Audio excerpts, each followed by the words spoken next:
Hello everyone, welcome to the makeup lecture for our missed class. What we're going to go over is Marxist theory, specifically looking, of course, how literary critics kind of use Marxist theory to analyze literature. And of course, everything originates with the idea of class and ideology. So let's take a look at kind of a pre-kind of Marxist idea, which is the noble lie. So this is coming from Plato's Republic. Again, a lot of European philosophies go back to classical ideas. So part of Marx's philosophy spring from the noble lie idea discussed specifically in Plato's Republic. So Socrates and Plato proposed that a noble lie, a myth, or a falsehood that the nobility or elite purposefully and knowingly propagate to maintain social harmony or to advance agenda. One can be very sinister, of course. The other obviously is good intentions, right? Whether Machiavellian or not. So the idea is that people will create myths, propagate myths, reinforce myths in order to maintain social control, which is, of course, the negative part, but also maintain social order, which, of course, can be a positive aspect. So, what Socrates proposes is that if people believed a noble lie, that it would have a good effect, making them more inclined to care for the state and one another. And this comes directly from Book 3. So this is kind of a crucial aspect, is that a lot of times the noble lies, the myths that we create, even the urban legends that we create out of either history or rumors or so forth, are actually kind of there to help us, right? To warn us against, why we shouldn't, do marijuana or why we shouldn't speed or something like that. And so what it simply is, and you'll hear this in more Renaissance terms and so forth, it's a pious fiction. So this is another kind of, it's the same idea, but you may hear this term. And what that is, and this is important for literature, it's a narrative that is presented as true by the author, but it is considered by others to be fictional, albeit produced with altruistic motivations. We already discussed the Thousand Little Pieces, right? That memoir that was quote unquote, realistic, but actually more like kind of creative nonfiction sort of genre.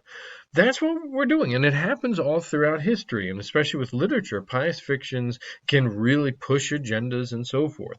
So it's a very interesting kind of idea. So let's go into a couple of specific noble lies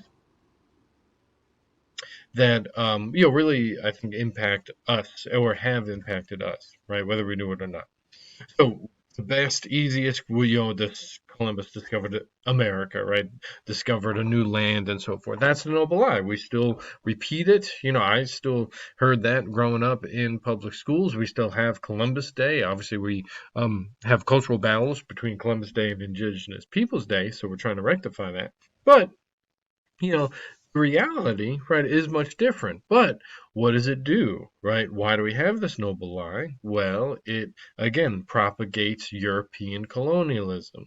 It reinforces the idea of Eurocentricity, right? That the Europeans matter more and so forth. So it's an important aspect to look at how noble lies really affect us and our way of thinking. A great example of a noble lie in pious fiction is this work by Werther, right? The Seduction of the Innocent. So he fabricated all his research, but it was a crucial work that guided governmental policies in the 50s and onward. The comic book code, all sorts of things really came from his works in the 40s and of course this one. And so it's important that, and again, he fabricated everything, but he had noble intentions. He wanted to, protect youth, right? So he wrote an entire book of falsehoods, and it worked because people believed it. People created laws and so forth to make sure that people wouldn't, be too corrupted by movies and comics and all that stuff. And again, the reality is just that it wasn't, right? He proposed that comics would make men gay, especially Batman and Robin and so forth. And it's all these kind of terrible fabrications. He made up all his interviews, and yet it still worked. Another noble lie, of course, that we always see in America, America is a Christian country. We hear that all the time. Why, right? And notice this is, I'm just going to pick on Phil Robertson because he's a really important figure both with media as well as politics. But look at just the language he's using here. Our founding fathers started this country and built it on God and His word, and this country sure would be a better place to live and raise our children if we still followed their ideas and beliefs, right?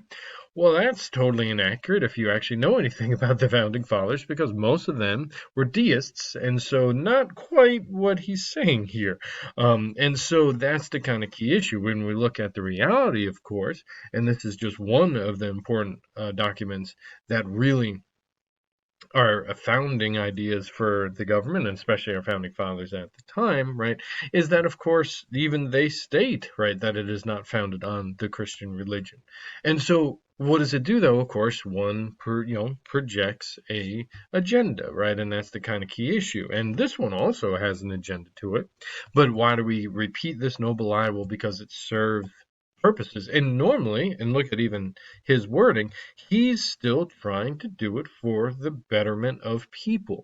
And that's why noble lies are very useful. And that's why, of course, when we look at how they're constructed, how they're perpetuated, and so forth, that's where Marxist theory comes in.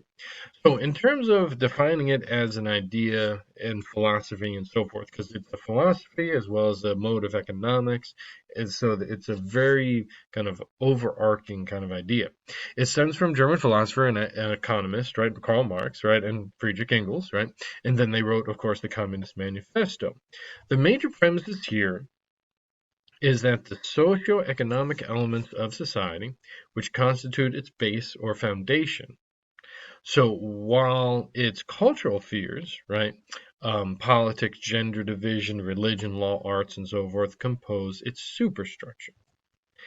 Literature functions as a social institution. All literary works reflect the mainstream cultural ideologies, whether they're subverting them or not, because if you're counterculture, you still have to, of course, have a mainstream culture to revolt against. So what Marxist critics kind of focus on, of course, class struggles, how is class perpetuated, defined in literature, but also this always already social apparatus concept. And it's a crucial concept to, again, go into what the base is and, of course, what the cultural spheres are. And you see where, of course, feminism, of course, it really fits in with the kind of cultural sphere aspect of Marxism.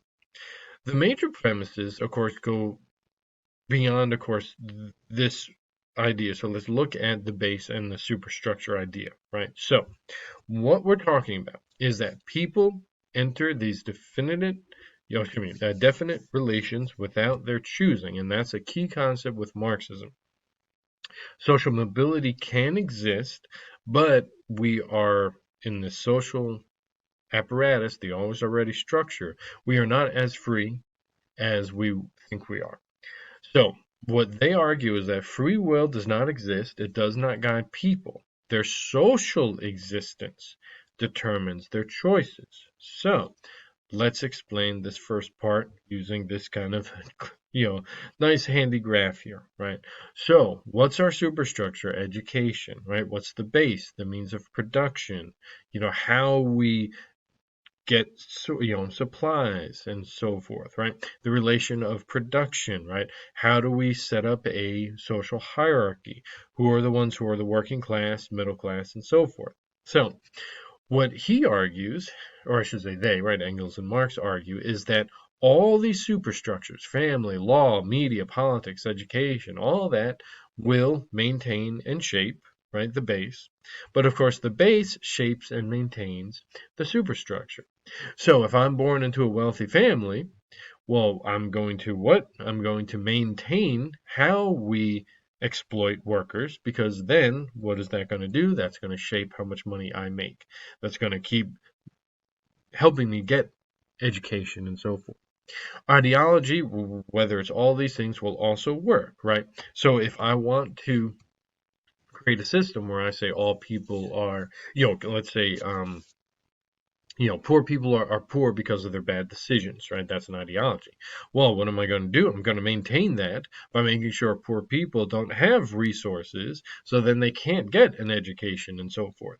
So it's really important that in terms of Marxist theory, that all of these ideology-related beliefs, systems, and so forth, institutions, are always trying to maintain people, right? Keep them poor, keep them rich, depending on how you're born in the family. And then, of course, that mode of production and the relation between production and supplies and access to supplies will, of course, further keep, again, the laws in place, right? So if I'm a rich person in a rich family, I'm going to exploit workers. Well, what I'm going to do is I'm going to make laws that, of course, protect me, right, rather than workers and so forth. So it's kind of an important aspect of what we see Marxist criticisms focusing on, right? But that's kind of core of their ideology. In terms of other major premises, this is coming from Thorstein Veblen, and he helps define socioeconomic habits that further explain how the base and superstructure influence people's participation in society using two key ideas: conspicuous consumption and then conspicuous leisure. So let's break that down. So, what is he saying? Well, conspicuous consumption is the spending of money on and the acquiring of luxury goods and services to publicly display economic power and the buyer's income, right? Or of the accumulated wealth of the buyer. So, what am I going to do? I'm going to show off my fancy car. I'm going to show off my fancy degrees, right? Why? To show that I'm a better person. So, to the conspicuous consumer, such a public display of discretionary economic power is a means of either attaining or maintaining given social status. Think of celebrities, right? If they just lived in a small house somewhere, that's not exciting. They live in a mansion. Ooh, look at how great they are, right? Same thing with leisure, right? Conspicuous or visible leisure. Think of Facebook posting, Instagram, right? The vacay photos and all that, right? The engagement of leisure for the sake of displaying and attaining social power is crucial to showing that they are a better person, right? Or that they're able to do things. So this concept comprises those forms of leisure that are fully motivated by social factors, long vacations to exotic places, bringing souvenirs back. Look what I brought you from this, right? All of that is really to maintain social status. Conspicuous leisure contributes to the glorification of non-productivity, validating the behavior of the most powerful classes and leading the lower classes to admire, rather than revile leisure class. Veblen is arguing that we should be disgusted with people when they spend money on things they don't need. But because all of us are convinced that we need to consume, show off our goods, and so forth, that it creates this, again, vicious cycle with the base and superstructure. So Veblen's main conclusion for the modern world is that the contemporary lords of the manor, right, the business owners who control the means of production, have employed themselves in the economically unproductive practice of conspicuous consumption and conspicuous leisure, which of course are useless activities that do not contribute anything, right, to the economy or material production of useful goods and services that are required for the functioning of society. While, of course, then the middle class and working class, who are really the ones usefully employed in the industrialized productive, occupations, support the whole of society. So even though rich people are, showing off that, they get married in Tahiti and all this stuff, we should be rebelling against that, but because we want that ourselves, we're going to let rich people just spend money.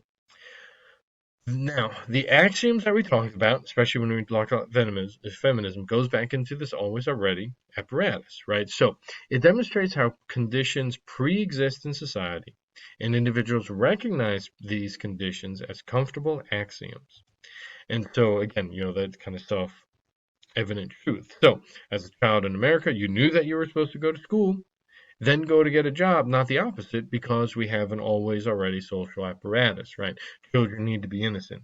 That's the ideology. Children need to grow up and mature. That's the ideology. And so it's important for the perpetuation of class and, of course, capitalism. Money, too, is an always already, right? Necessity, right?